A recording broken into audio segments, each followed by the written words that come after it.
Hello guys, welcome back to our channel. Today we're gonna start creating an water animal with the craft paper blue color. We're gonna roll it and we're gonna attach the eyes to it and mouth. It's looking very cute. The next thing we're gonna create is a cute little animal with the craft paper yellow in color. We're gonna fold it and we're gonna paste its ears, mouth and eyes. It is looking so cute. The next thing we're gonna create is a clock. For this clock, we're gonna inspire from the watermelon. We're gonna just attach to watermelon colored and we're gonna create the clock exact like that. We're gonna create how the clock is looking here. We're gonna start timing around.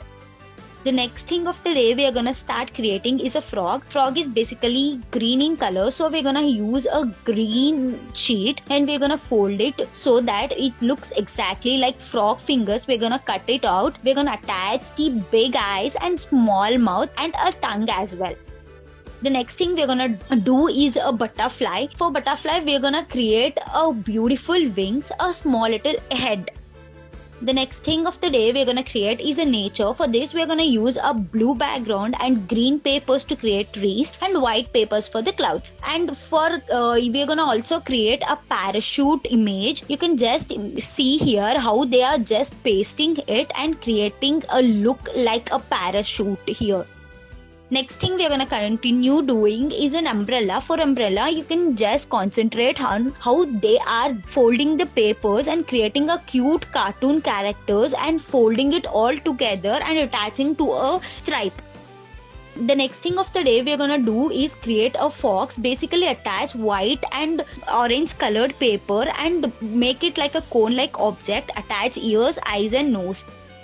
The next thing of the day we are gonna create is a cone. For this cone we are gonna create first the base cone and the ice cream. For the ice cream we are gonna also add some eyes, nose, mouth and cute little cherry and sprinkles all around. The next thing of the day we're gonna create is a crab. For crab, basically we all know crab is red in color, so we're gonna start creating crab's hands, mouth all in red and attach eyes to it and complete the look with a black marker. The next thing of the day we are gonna create is a watermelon windmill. For that we are gonna create this look by taking red and green sheets and create exactly like watermelon and attach to a strand. Basically it is looking like a watermelon treadmill. The next thing of the day we are gonna create is a beautiful bird. We know that is a peacock. Peacock basically the highlight is a feather. For feathers we're gonna just fold it out and attach the detailing orange colored craft paper. Thank you for watching the video.